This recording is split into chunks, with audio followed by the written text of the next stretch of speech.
Welcome back to Undefendable. We're going to be doing Rogue Play Like a Pro Strategy Guide. Quick overview: steal health, break rules, ruin turns. Rogue is one of the most disruptive heroes in Dice Throne.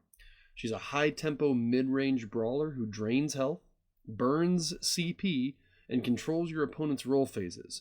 She's fast, flexible, and infuriating to play against when piloted well.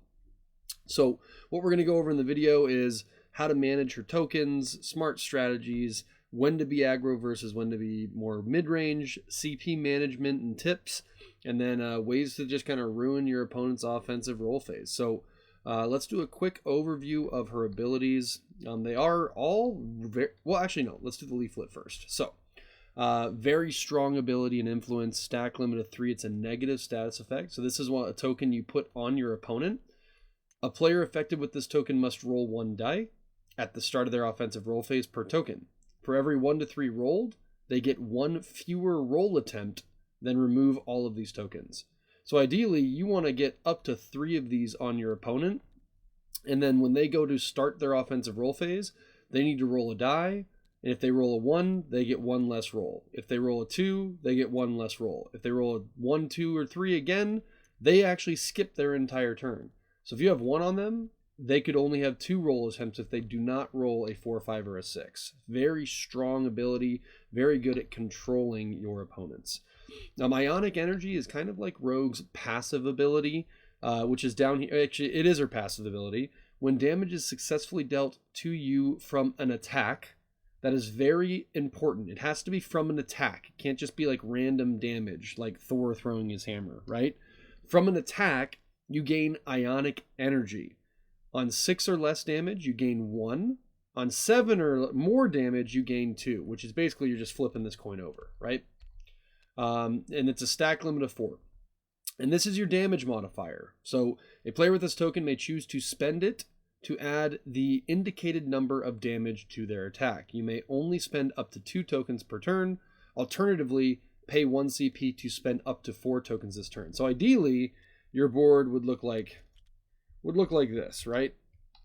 That's the ideal situation. You have all these on your board, and then it's like, okay, I'm going to do Skybound for 7, 8, 9, 10, 11, 12, 13, 14, 15, and spend 1 CP to spend all 4 of these, right? And you get those by taking damage, which is really unique because it gives Rogue a pretty decent matchup against Iceman, against Spider-Man, against a lot of those heroes that like to attack and be aggressive and do multiple roll phases, right? And then lastly, another very strong ability or token or status effect is Skyward. When attacked, roll to prevent or deal damage. When a player with this token is attacked, they may choose to spend it. If spent, you and your attacker each roll, kind of like the gunslinger, you do a roll off, and the player who spent this token may pay 1 CP to re-roll their die. And ultimately, if you have 2 of these on your board, you can go, oh cool, you're attacking me, I'm going to use Skyward. Let's say I roll a 2 and they roll a 2, I prevent 4 damage. If I roll a 3 and they roll a 2, I deal 3 back. So if your outcome is greater, deal 3 damage back to the attacker. If your outcome is equal, prevent 4. So the only way this does not do anything is if you roll less of a value than your opponent. Now let's say I roll a 2 and they roll or let's say I roll a 1 and they roll a 2. On a Skyward, I can spend the CP and re-roll, and now I'm dealing 3 back. Okay, and then let's say I'm going to roll again. I roll a 3, they roll a 6. Well, that may not be one that I want to go for, but let's say they roll a 4. I could potentially spend a CP and re-roll to try and get something a little bit better to deal damage back, right? So it's a little bit of a risk reward, but it's a very strong ability. If you can crack back for 6 damage or crack back for 3 and prevent 4, these stacked up can be very, very strong. That said, she has some really fun abilities, and one of the reasons I like Rogue is she's a 6 chaser. She likes to chase 6s, kind of like Barbarian. You have the 3, 2, 1 facing die, so touch, touch, touch, soar, soar, ion. So ultimately, you're trying to get 2 6s, and then a lot of her abilities require the 6s, right? So if you're going to get the 6s, that's the ideal scenario. Like, so if you're going to your opening roll, you want to look for 6s, right? So that's not ideal, but we would probably keep this. Okay, that's fine. We can then move towards like a leech, or maybe when we want to fall back to brawl, which is also isn't terrible. So brawl is her basic 4, 5, 6 damage on 3 of a kind, gain 1 CP. That's one thing with Rogue as well. She does not draw a lot of cards, but she gains a lot of CP. So you will not need to be selling your cards to get CP when playing her, which means you get to kind of hold on to what you have. Sass is just kind of a really good fallback when you're rolling for 6s.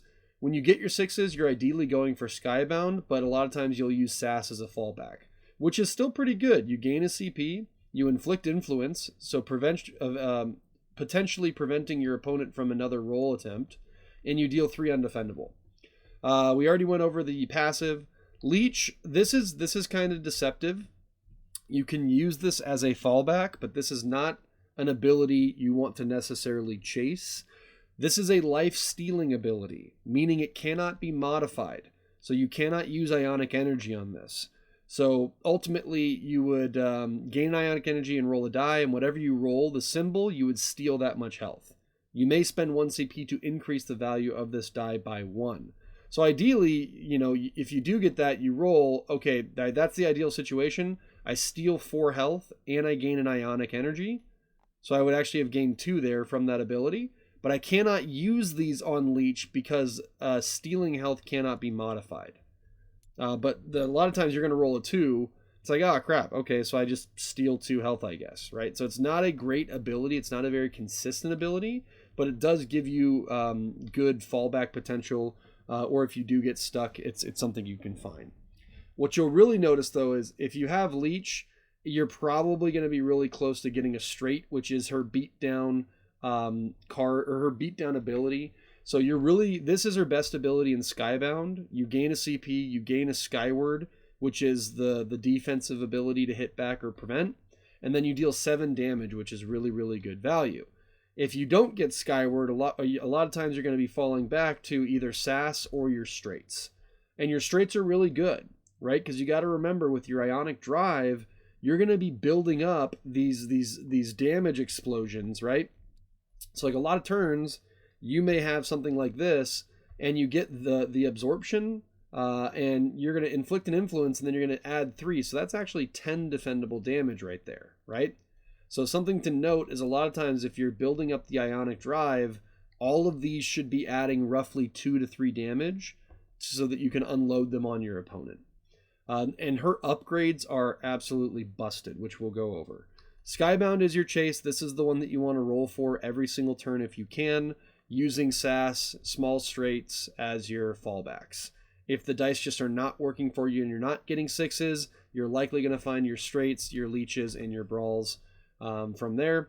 And one of the cool things with her chasing 6s is when you're chasing 6s, a lot of times you're going to roll into your minis, which is really good. Skyward, 2 influence and 6 undefendable, which is really, really good. And then her ultimate is just absolutely busted. Gain a CB, gain 2 Skyward, inflict 3 influence, and deal 11 damage, which at that point you'll probably have some Ionic energy, so this is going to be roughly 13 to 14 damage, and you're basically getting all of your control abilities on your opponent and all of your clap back abilities onto yourself. And then her defense. Her defense is okay. You're roughly dealing 1.5 damage back to your opponent over the grand scheme of the game. You're roughly preventing, or 1.5 per turn. You're roughly preventing 1.5 over the course of the game per turn. And the potential here of rolling 2 6s and gaining a Skyward and Ionic is really the goal. So ideally, you're going to roll 2 swords and 2 ions, and that's going to be what you just do every turn. But in most scenarios, right, if we take this and we roll these, let's see what happens, right? So we're going to deal 1 back, and that's it. We would prevent 2, and that's it. That's an okay one. We would prevent 2 and hit back for 1, right? We would prevent 2. So that's kind of what you're going to be getting from her defense, is hitting back for 1, preventing 2, sometimes doing both, and then sometimes lucking out and getting the 2 6s. But this is where Skyward really comes in handy, right? Because you would roll your defense, okay, I'm going to hit you back for 1, and then I'm going to use Skyward, and we're going to do a roll off. You roll a 2, I roll a 3, so I'm going to hit you back for 3 more. I'm going to use my other Skyward. I roll a 1, you roll a 6, so that's unfortunate, nothing happens. But let's say that was the alternative. They rolled a 1 and I rolled a 6. I'm now hitting back for 3, 4, 5, 6, 7 damage on that turn, right? So that's where that value engine comes in, is not in her defense necessarily, but in those tokens, the Skywards and the Ionic energies and the influence, right? So that is Rogue in a nutshell. Let's go through some just basic roll phases really quickly. So as I mentioned, Rogue wants to chase 6s, right? So let's say this is our first roll. We would have, 2 CP. Not that that matters too much, but we'd have 2 CP, and let's see what we can happen. Ideally, we want to go for Skybound, but I'm not going to be greedy. We have a small straight right here, which is open-ended, and her straights are the absolute beatdown straights. They're really, really good. We roll again, bam. We get a large straight. Inflict 2 influence, so our opponent's already playing on their heels, potentially not having 3 roll phases, and we're going to deal 9 damage, right? Comes back to us. Let's say we take a hit from their ability for 7 or more damage. Now we have an Ionic energy, and we're going to go into our roll phase. Okay, we have a 6. We also have 4 and 5. Now this is really interesting with Rogue. If you roll 4, 5, 6, I would recommend keeping this. Reason being is your odds of getting a Skybound or falling back to a Leech are really, really good, right? And your odds of rolling into a straight are really, really good. So I always recommend keeping a 4, 5, and 6. Now, ideally, that is not what we want to see there, but that's where some of our rolls are going to come in handy, or some of our objectives are going to come in handy. Now, even in this scenario, I may throw this back, and look, there we go. It was a little risky, but we got the Skybound, okay? So now we gain a CP, we gain a Skyward, and then we're going to do 7, 8, 9 damage back to them, okay? Let's go one more just to get you the roll phasing. 3, 4, 5 is... Oop, that was crazy. 3, 4, 5 is pretty good. Let's throw these back. Okay, there you go. Now we have Skyward again, or the small straights. And that's kind of the roll phases. You want to hold on to the 6s. If you can get to influential, that's great. But you're really going for Skybounds and small straights with Sass and Leech as your fallbacks. And then you're wanting to amplify with Ionic Drive based on the damage you've taken to make these hit harder. And keep your CP for your Skyward objectives. And for your influence, or not your influence, for your Skywards and your Leech rolls, if you do end up falling back to Leech, because you can spend 1 CP to reroll those dice.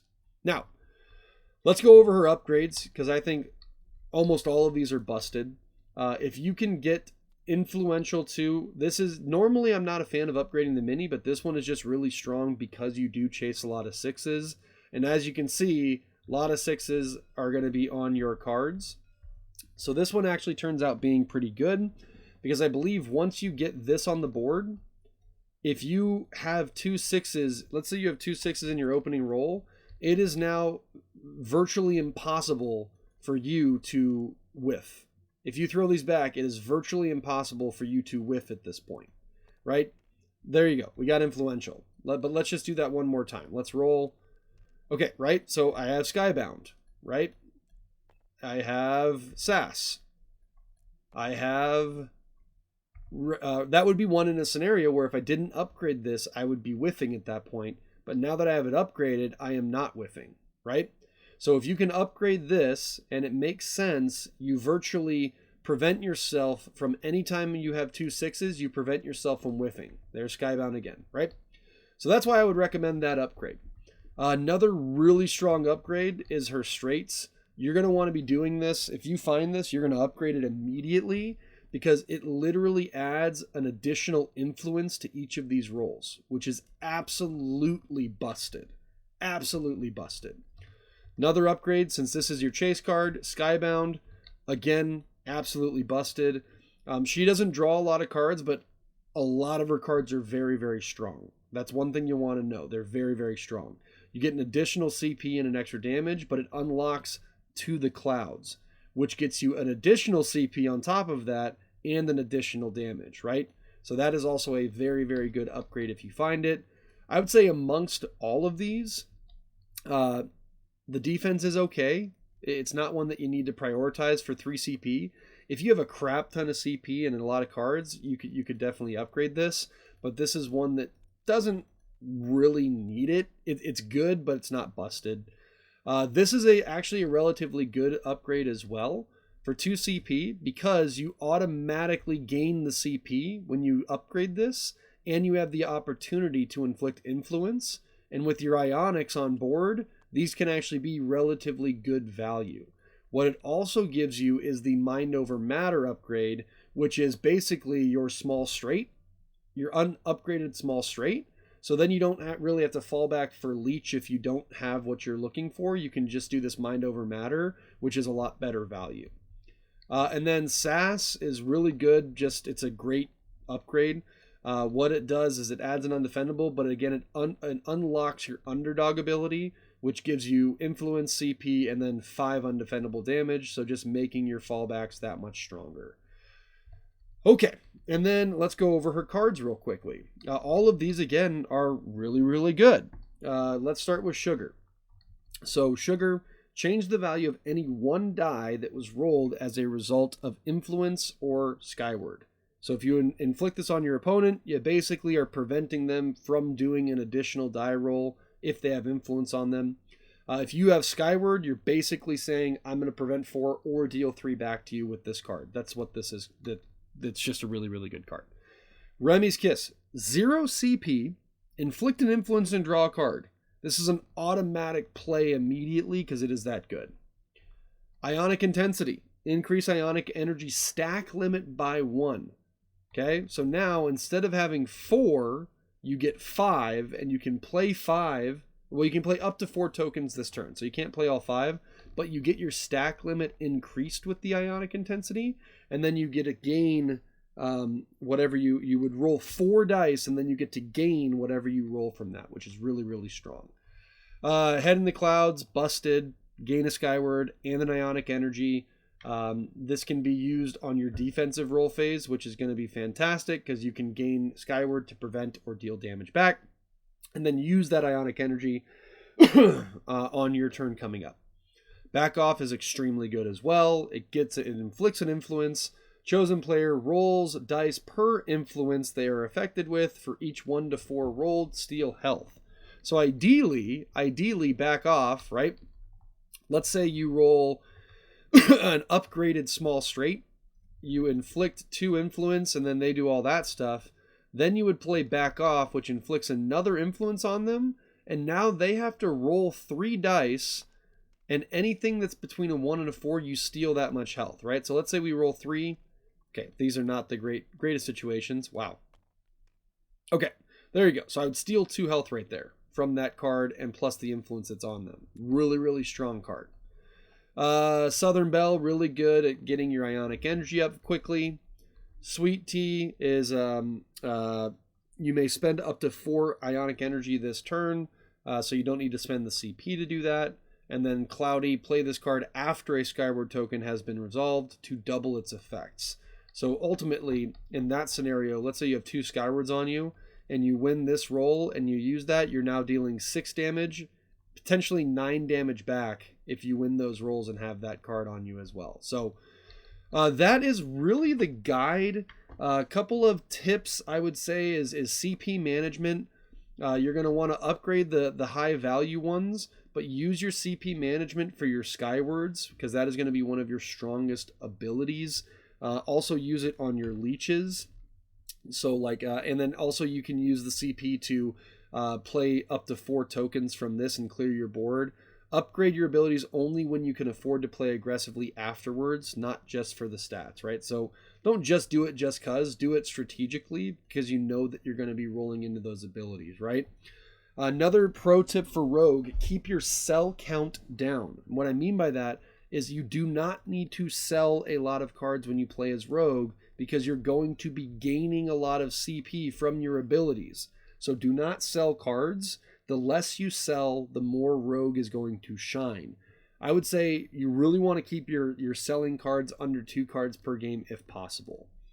Your end game is all about control, stacking influence to limit enemy rolls, stealing health to keep yourself alive, and then timing your big Skyward hits for massive return damage.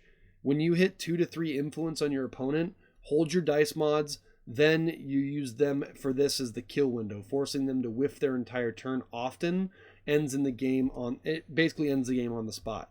So if you can have like 3 influences on them and then dice mods in your hand and just get them to roll a 1 through 3, you're basically auto whiffing them off of their turn.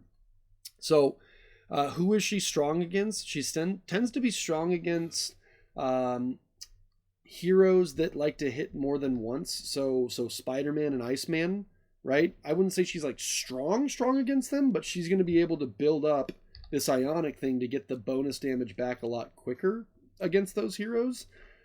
She's also going to be strong against like Jean Grey and Paladin. Paladin has hard roll objectives, so influence can be really, really strong. Jean Grey can sometimes have hard roll objectives, and her undefendable isn't really that much of a game changer in this matchup because I'm still going to get the passive Ionic energies when she hits me. I would say she does struggle against, Cursed Pirate and Shadow Thief, but she does have really, really good matchups as well. So that's kind of the general guide of playing Rogue.